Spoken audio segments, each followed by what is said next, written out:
as far as police, do they have white police in the community? Once again, They were all white. Right. All the police. As far as we saw. Right. And I'm pretty sure you really didn't have run-ins with the police at that time. Not any. Right. Okay. But as far as did you see people have run-ins with the police or? No. Okay. Okay. So as far as in our community, in the black community, we've kind of always had what I call like a underworld, right? To where we've always kind of maybe had gangsters or what I don't even want to call them, hustlers, stuff like that. Were they in the community back then too? Well, if they were, I didn't see them. Right, you didn't see them. Right, okay. So it seemed like you just was really just a child and was, just focused on what was ahead of you.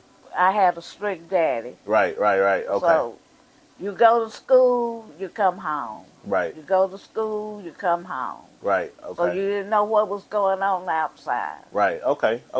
Right, okay. So let's talk about that for a minute. You say you had a strict daddy, which that would be my great grandfather, right?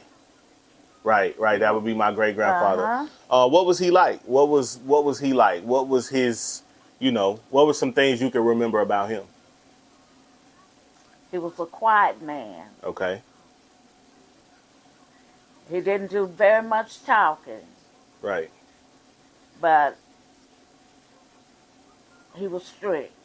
Right. We knew that we had to go to school.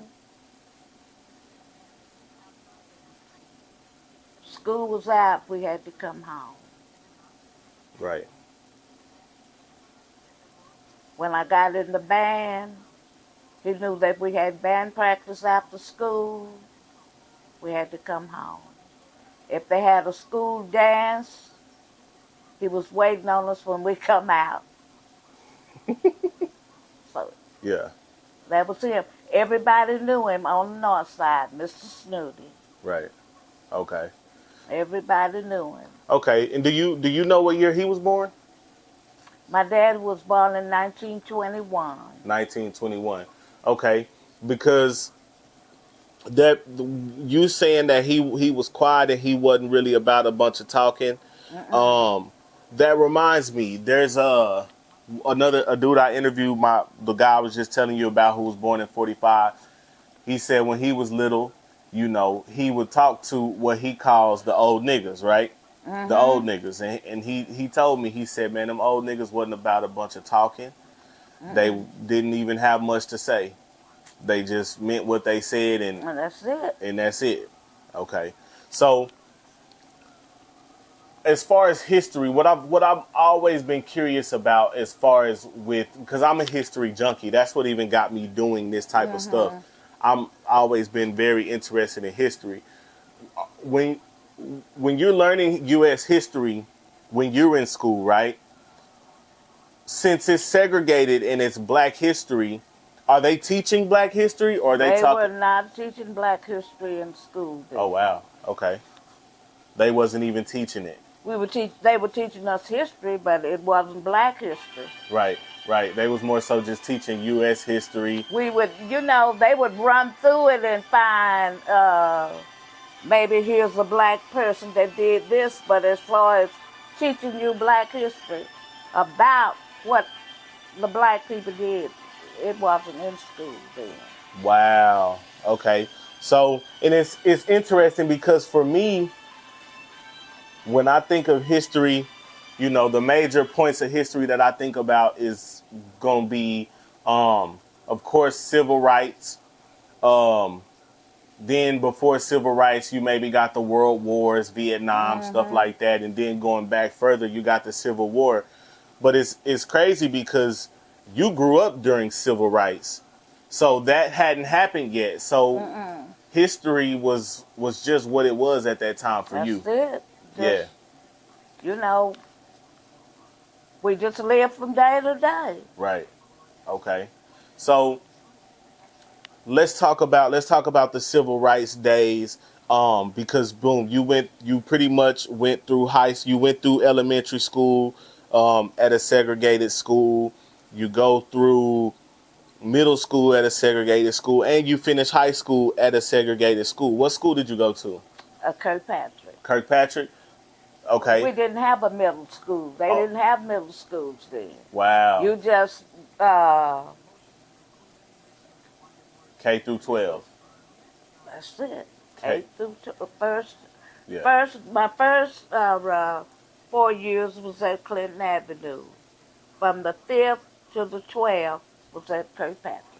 Oh, okay. Okay. So Kirkpatrick, who is that named after somebody? Milton L. Kirkpatrick. Okay, and who was he? Okay, he was the founder of the school. Okay. Okay. Let me see this real quick. Let me see I this. graduated with one of his nephews, Curtis Kirkpatrick.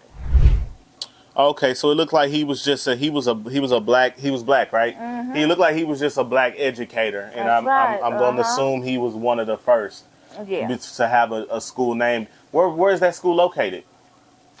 On Lincoln, on the north side. Okay. Okay, is it still up? Still there. It is now a middle school. Right. Okay. And an elementary school. Right. Okay. But back when you was going to school, that was the school. That was it. Okay. So let me ask you this: as you're getting older, right? You starting to get out into the world, right? You starting to go places. First of all, when you're going out, like, because when you were a kid, riding bikes, playing baseball, all that's enough, right? But I can imagine for you and my granny and y'all sisters, y'all girls, so y'all want to start going to the movies and want to start going to the mall and want to start doing all of that. So first of all, were y'all even allowed to do that? We didn't have a mall. Okay. Then Okay. Wow. No malls. we would go to the movies. Mm-hmm. We would go to the ices. Okay. And we sat up in the balcony. And I guess it might have been maybe 8 rows of seats all the way across the balcony. Mm-hmm. And then standing room in the back. And if the seats were filled, we all had to stand in the back. Right. Right. Okay. Okay. But we were segregated from the other group that was down in front of us. Right. Okay. And were there ever encounters between you and those people? Like, did they ever talk to you, say anything to you? No. No? Okay. So let me ask you this. I know one time you was telling me that you got onto an empty bus one time and still had to go to the back. So they was doing that here too? That's true. So You could not sit behind. It was a line, and you had to sit in the back. right, no exceptions. No exceptions. You could be 9 months pregnant, can't walk. You got to go to the back. Go to the back of the bus. Wow. So did they still? So right now, like, it's called Trinity Metro now, the bus system. But growing up, my whole life, it was called the T. Was it the T bus, like the T?